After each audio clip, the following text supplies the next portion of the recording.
What's up, YouTube? We're going to take a look at Storm Mighty, what her requirements are to unlock her, because she will be out tomorrow on Friday, May 8th. And yeah, she will be very powerful in Cosmic Crucible. So let's dive in.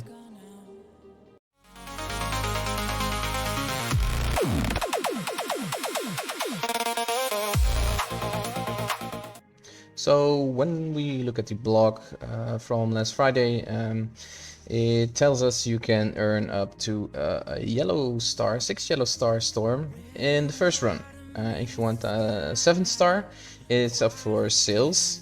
Otherwise, you'll have another chance to challenge your roster when the tower returns, which is, I think, is next week, because there are 2 runs with 2 times 6 floors. This event includes 2 difficulties for each floor of the tower. The Storm, that's the normal version, and the Omega version.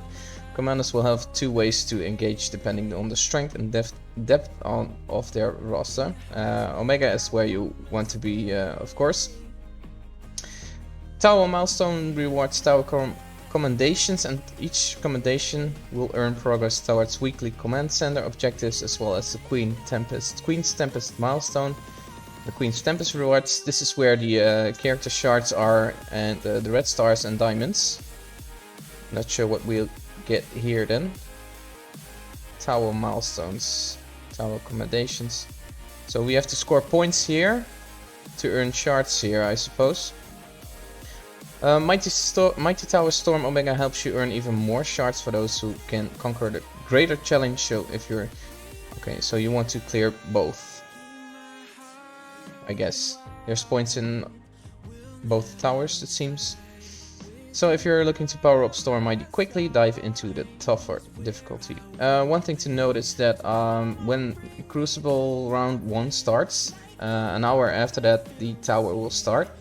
And you can actually use Storm for your round 1 offense.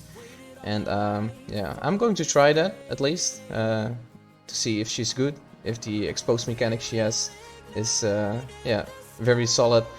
And so I have to unlock her first to play Cosmic Crucible, but I also want to try her on defense this weekend, I think. So we're going to take a look at her kit in a bit. She's of course built for Cosmic Crucible combat, together with the Exalted X-Men. One thing to note is that there has been a pass for next week, Dynamite. It's going to last for 28 days. So I'm not sure what that means, what the cost will be for the paid track. But it's basically a strike pass which is supposed to have angel shards. So that's the 4th member of Exalted X-Men, so you can actually use the whole team going forward, maybe even next week. Also not sure if next week will be U32, as this weekend will be the last rounds for season 21, but we'll see for next week. You won't be required to use Cosmic Crucible teams, but those squads will have the right tools to better handle the enemies waiting on each floor. If you want an edge, bringing teams built for this mode will help you push deeper and more efficiently. So the Mighty Tower is split into 12 total floors, with 6 floors launching each week. So 6 floors this week, and I suppose 6 floors next week. It's weird to me that you already can get a 6 star now, and I'm not sure if you can buy the 7 star for just a week, because I'm not sure if the 6 next floors, which are slated for next week, will give out the 7th star. I don't know. Each floor will have both the easy and hard modes. That means new progress opens up week by week, giving you fresh battles to tackle as the event unfolds. Okay. 2 difficulties, the normal one and the Omega one. 12 total floors, 6 floors for this Friday, 6 floors for next Friday. Each room has a trait requirement. Boylon has data mine those. We'll take a look at that in a second as well. Deploy a 5 character team into each battle. Okay. Every room asks you to make smart roster choices, and each victory shapes how you approach the rest of your run. Okay. You have to choose carefully though, because when you defeat a room, the team you use will be on cooldown, and you cannot use that team for this week. They will off of cooldown for the next week. It says right here. The reset will happen for all players at the same time. That means every victory matters and every roster decision can impact how high you climb. To help you keep pushing, you can also reset your tower progress, which is good. Resetting allows you to retry the floors, and any characters currently on cooldown will become available again. I think that's a good thing. It's not meant for everyone, I suppose, because now we have the Silver Surfer Breaker Scourge, of course, running. But yeah, a lot of people don't want to reset nodes like forever, so I'm not sure this is suited for everyone, but it's at least content that you can reset so you won't get locked out at progress. Player and enemy character abilities and health do not persist between combat, so every mission starts with fresh health and character ability energy. That's good to note. That gives you 2 paths to success. Plan carefully and preserve your strongest teams for later floors. Reset and take another shot with a fresh approach. Whether you're climbing efficiently or reworking your strategy, Mighty Tower rewards commanders who know how to adapt. Okay, so maybe it helps for this one to be good at Cosmic Crucible. So, I don't know. Assemble your squads, choose your path, and prepare to climb. Doors open May 8th, that's Friday. That's 11 PM for me, but 2 PM for the western coast, I think. And that's 5 PM for the east coast, something like that. Why you want Storm? Mighty Storm is very good in Cosmic Crucible.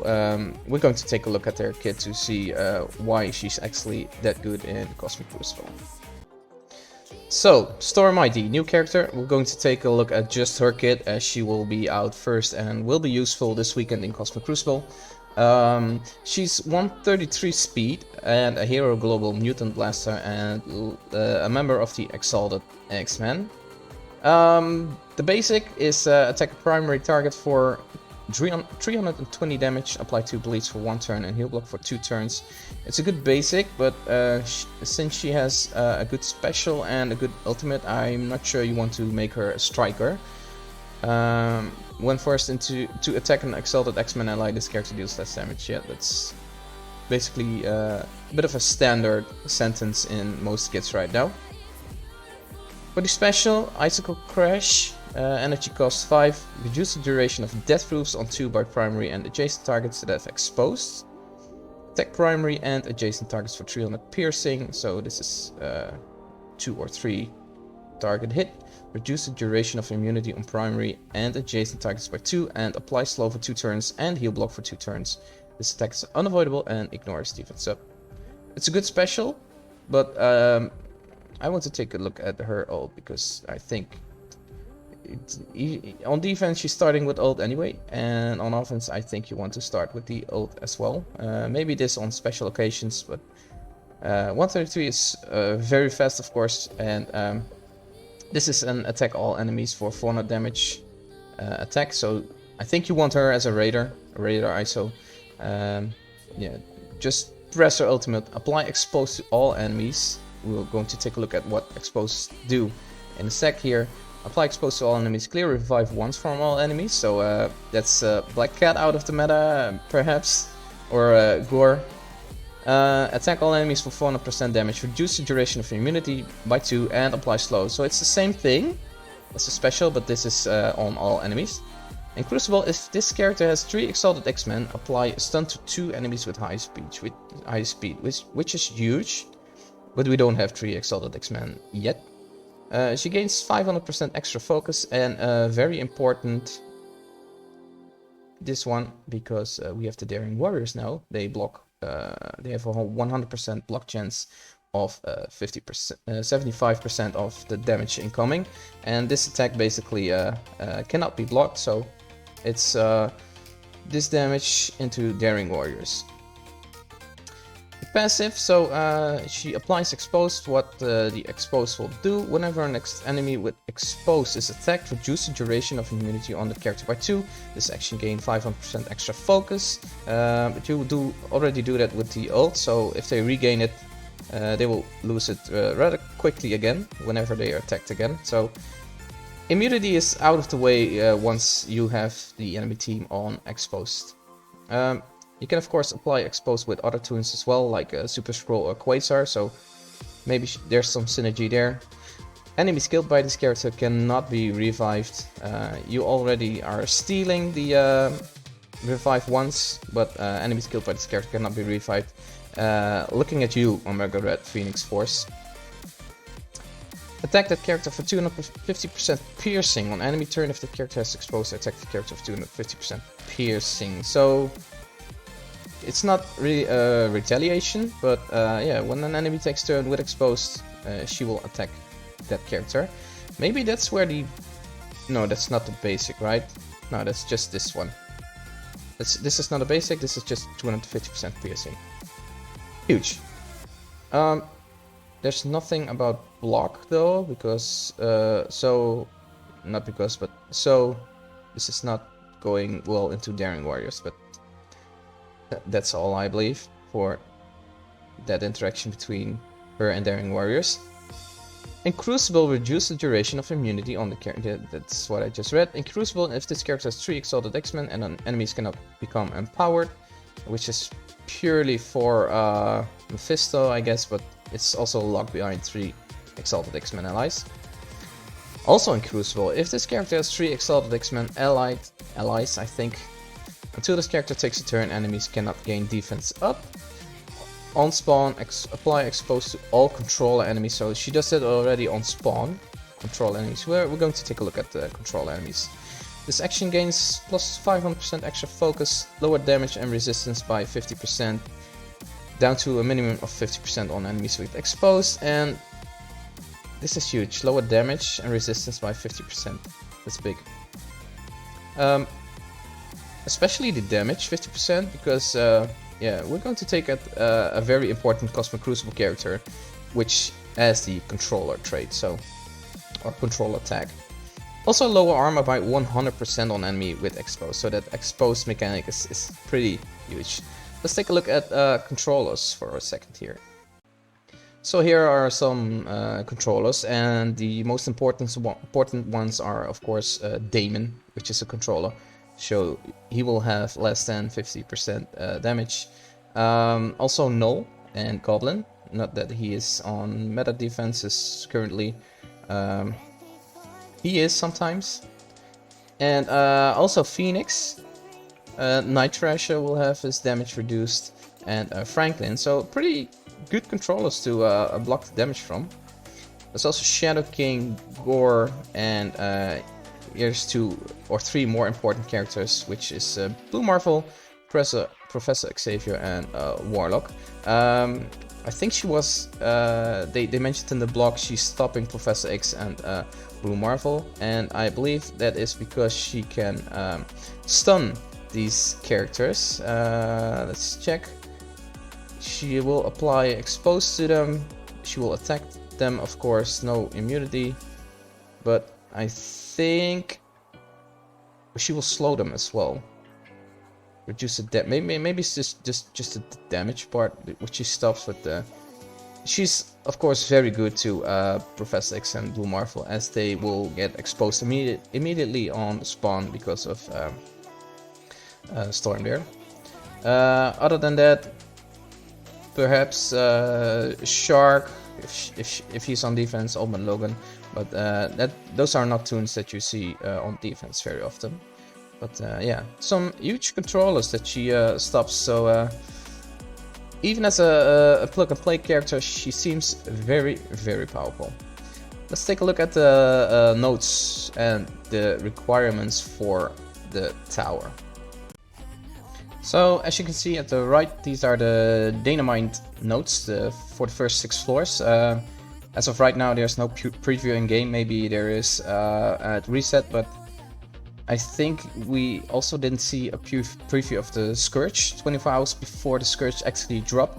Heck, even Silver Surfer Breaker wasn't even added to the game until the Scourge dropped, so we don't know yet. But the first note seems to be no requirements, so you can basically bring anyone, but make sure you don't lock out one of your good characters that you need further down the road.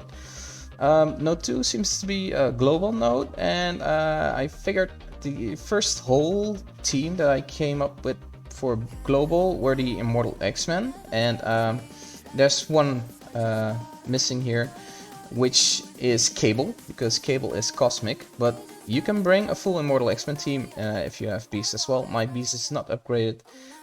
Also not sure if I want to do that, because he's 4 geared to 20 pieces.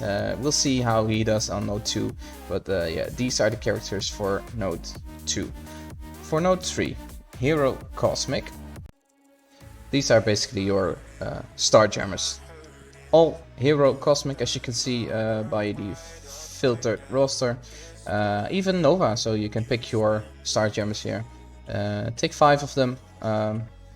I think you want to cut Rocket if you want to take Nova, but yeah, you can be critted, I believe. If you take Rocket, crits are off the table for the enemy team. So let's take a look at the next node, which will be Mutant.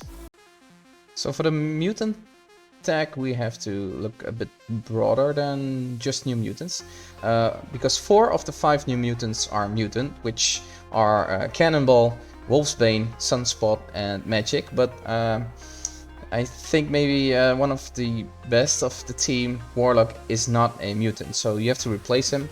It's not that bad. Warlock only stops, in Cosmic Crucible, only stops the reducement of speed, I believe. But yeah, your mutant rosters, I believe it's huge. Don't take Phoenix Force yet, as I think they will be needed for Node 6, but we're going to take a look at that in a second. But also good to note for Node 6, if you want to take villain mutants there, Phoenix is not a villain mutant, so you can just take Omega Red there and Magneto, but you have to take 3 other villain mutants. We're going to take a look at that in a second, but when you take the New Mutants to Node 4, you can take, let's see, Professor X, for example, with you. You can't use him in any other node, so why not use Professor X here with the New Mutants? That would be my pick for yeah, node number 4. Let's take a look at node number 5. So node 5 is non-mythic, global / city heroes, and Speedball and Eclipse are global. Daredevil, Night Thrasher, and Jessica Jones are city. They are heroes and they are non-mythic, so my pick would be the Daring Warriors, which are a very good Cosmic Crucible team for node number 5. For node 6, Villain Mutant is slated, and yeah, of course Omega Red pops up, Magneto pops up, but no Phoenix, as she is a hero mutant. So you have to pick 3 others to take with your Omega Red and Magneto, and yeah, my Darkstar is pretty huge, so I think I will take her. But you can also take the reworked Omega Red, perhaps maybe Shadow King. Azazel is still very good, maybe Shaw for a taunt, but other than that, it's pretty poor, I would say. Maybe APOC, but yeah, other than that, it seems like the toughest node. And I'm not sure what they aim here for, but you have to clear the node in one shot, otherwise abilities and health will reset on the enemy characters. So yeah, not sure, but we'll see what happens. So that's it for this video. I hope you like my breakdown of her kit, as I want to do more of these videos. And yeah, I hope you're ready for the Tower of Storm Mighty, and hope you all get that 6 yellow. And that's the end of the video. If you like this video, make sure to subscribe to the channel. It helps the channel grow. Leave a like, hit the notification button to not miss anything. And if you want, share this to your Discord servers and friends. It's highly appreciated, and we'll see each other in the next video. Cheers for now.